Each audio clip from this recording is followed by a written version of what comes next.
Hey everyone, what's going on? While I'm here in Blackpool tonight as I'm filming this video, I'm actually going to head over to a cinema called the Regent Cinema, which was kind of plugged by Future FanFest 2, as they're going to be showing Back to the Future on the big screen. So I'm actually about to head out now, and I'm going to see if I can kind of do like a little mini vlog here and show you my experience of seeing my favourite ever movie on the big screen. So without further ado, let's head out.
I've just gotten back from seeing Back to the Future on the big screen. So yeah, I've actually seen this movie twice now on the big screen. One was a couple of years ago here on the channel. I'll see if I can put like a title card up here or anything. And that was in concert with a live orchestra. But tonight I've just gotten back from the Regent's Cinema here in Blackpool, where I learned that this opened in the early 1920s, and for a long time it was a really big cinema. And then through the week, as it kind of progressed into the very late 60s going into near the 70s, for kind of 5 days a week it used to be part of doing bingo. And then in 2016 it opened again as an independent cinema, and it was just such a kind of surreal and really unique experience tonight, because the crazy thing is, as you guys probably seen by the videos and the photos, they had the projector as such on the backboard, you know, to show the movies, but then right underneath they actually have an antique store that opens through the day. So it's kind of a shame that I didn't get a chance to check out the antique store, as it seemed as if it would be a very good time to kind of just rummage through and see if there's any hidden treasures that's in there. But yeah, I actually got to see the movie tonight. And also the really cool thing about the experience tonight was I actually got to saw this with some really good friends that include Mark, Dom, Jason, David, Sylvester and John. And it was just such a really cool experience. And this movie, it's quite hard for me to review. I'm going to give it a shot, but this means so much to me. If you're brand new to the channel, one of my biggest things is Back to the Future. It's my favourite movie. Heck, I've even got a tattoo of it on my arm. I love the movie so much, and despite the amount of times that I've seen this throughout my entire life, whether it was really grown fondly and attached to it as an early teenager and really helped me to kind of shape my life in terms of my confidence and how I approach things, and kind of just sticking up for myself in circumstances where I needed to do that and not kind of get pushed around like George McFly does for a lot of this movie. But also the fact that this movie really has a powerful message to it. It is so well, even arguably perfectly written, and it is just truly tremendous. So what I can really say about this movie, firstly, it came out in 1985. The movie did project to do kind of well at Universal, but it didn't expect to do as well as it did, which eventually led to 2 follow-on sequels, making this a trilogy. Yeah, it's directed by Robert Zemeckis, written by Bob Gale and Robert Zemeckis, produced by Bob Gale and Neil Canton, if I've got that right. And I think Steven Spielberg is an executive producer or a producer in this project. Anyway, the cinematography is by Dane Cundy, and the music is by Alan Silvestri. Yeah, Alan Silvestri certainly doesn't need any introduction, neither does Robert Zemeckis or Bob Gale. This movie stars so many great cast members, and the cast in here, let's just talk about that for a second, is absolutely off the charts, brimming with chemistry. You've got Michael J. Fox, Christopher Lloyd, Lea Thompson, Crispin Glover, Thomas F. Wilson, Claudia Wells, Donald Fullove, Harry Waters Jr., James Tolkien, and the list goes on. There's just so many awesome cast members, and the chemistry throughout all of them is magnetic, even with the main focus of Marty McFly and Doc Brown, played by Michael J. Fox and Christopher Lloyd, even with the age difference. And throughout these movies, you never really get an explanation of how these two are really great friends. Definitely dives more into kind of the books, I believe, which I haven't read, by the way. The performances alone in this movie is utterly sensational.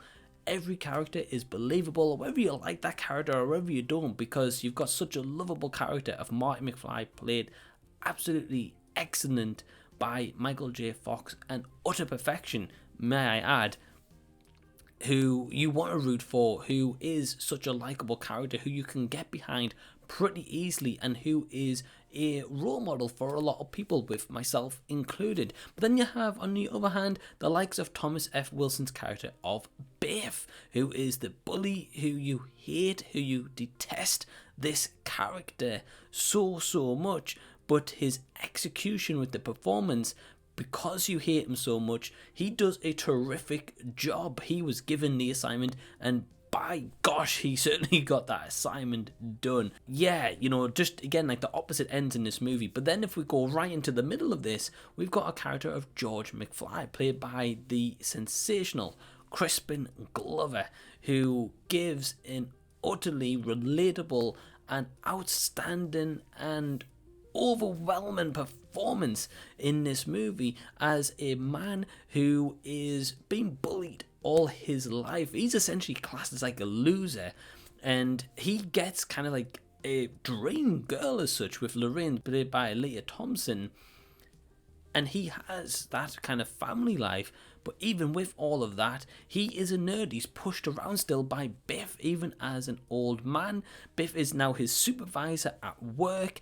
And this all kind of stems from back in high school days when he used to get bullied by Biff, and he never stood up for himself. He didn't really have that confidence. He is just really easily manipulated in this movie. And as the story goes on, and as we go into the past in 1955, and as the story plays out, we see the evolution of George McFly, and we actually say, wow, okay, well, this guy's actually a writer. Yeah, you know, give him the opportunity, he does actually have somewhat of some form of confidence. And as we build towards the climax of the movie, it is just utterly so sweet, and so you just want to scream at the screen and clap and cheer for how George's arc really turns out towards the finale of the movie. Christopher Lloyd gives an absolute eccentric performance as Dr. Emmett Brown. He just embodies this character to the point of you're like, wow, I really wish I knew this guy. I wish I knew a scientist. Well, I certainly do. I don't know about you guys, but he is so convincing, and he's just got such a magnetism to his character, to the point where you really are invested in him, and also his relationship with Marty, and you want to see him succeed as this scientist, as he really begins to kind of doubt himself when he's younger, that he doesn't really get a lot of experiments right. But when he gets the idea for the flux capacitor, that's when his life truly changes and turns around, and then he gets that sense of accomplishment to know that he's actually accomplished something in his life.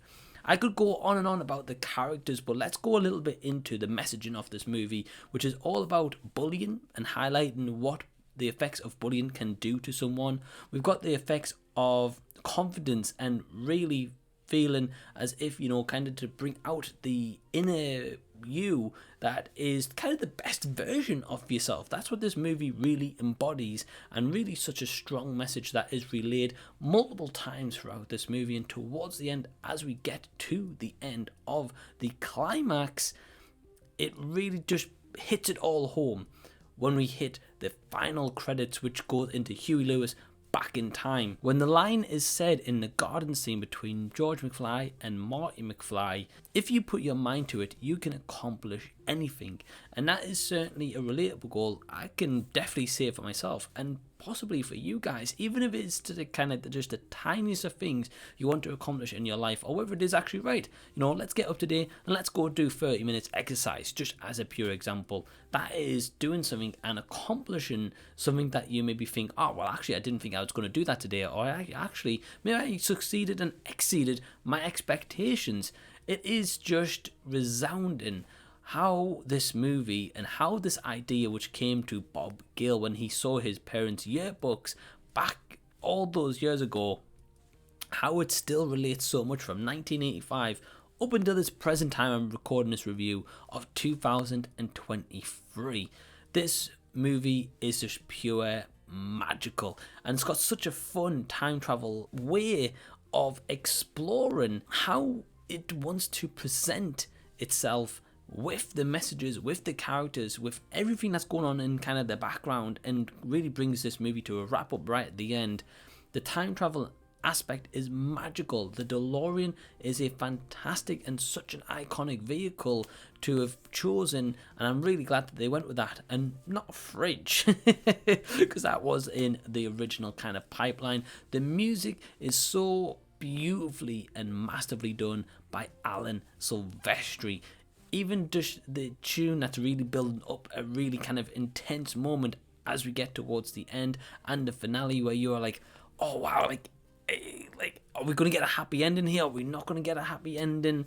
Those kind of music where it gets tense, or maybe it's just like a little bit of a subtle music in the background, just slowly building up as the movie gets more climatic and as the stakes and tension get higher. And again, whether it is just an introduction to a character, or whether it is Huey Lewis's Power of Love being played several different times, but several different ways, not just, the flat out song being done just one kind of rendition. You get different renditions, whether it is the normal one, or whether it's Marty auditioning for the Battle of the Bands with his band, the Pinheads. It's just done and subtly done in really a unique way. The music is beautiful. The cinematography is stunning in this movie.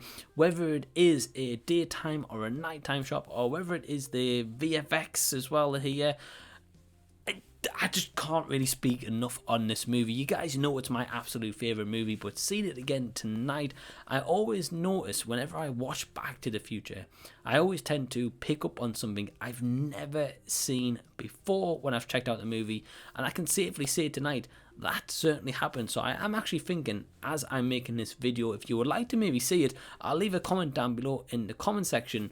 I've actually thinking of maybe doing a deep dive on the movie and actually maybe picking up on some things that I picked up in it, and maybe like little Easter eggs as well. So if you'd like to see that kind of video, which is something different I've never really done before, I'll leave a comment below. But as for a score for Back to the Future, this is without any biasness or anything like that. Now, of course, you might think, well, Mike, you're going to be biased towards this movie, so we're not going to know the score.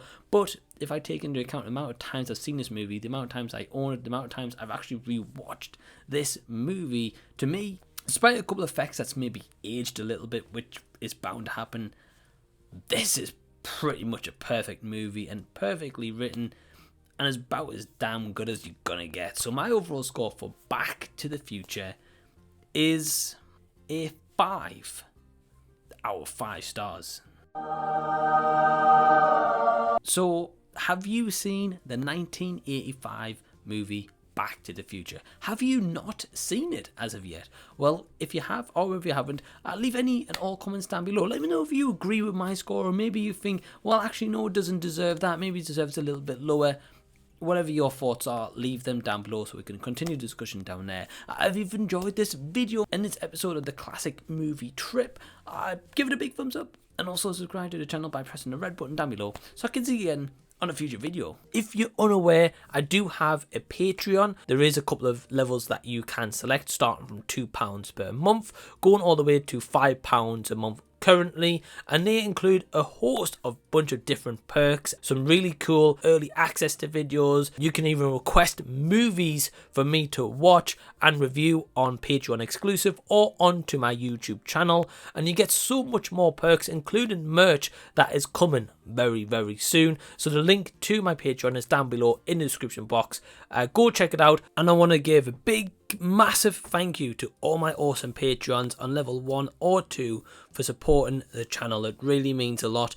And they all have YouTube channels, so please go show them some support. And until the next time that I see you, I'll be seeing you later.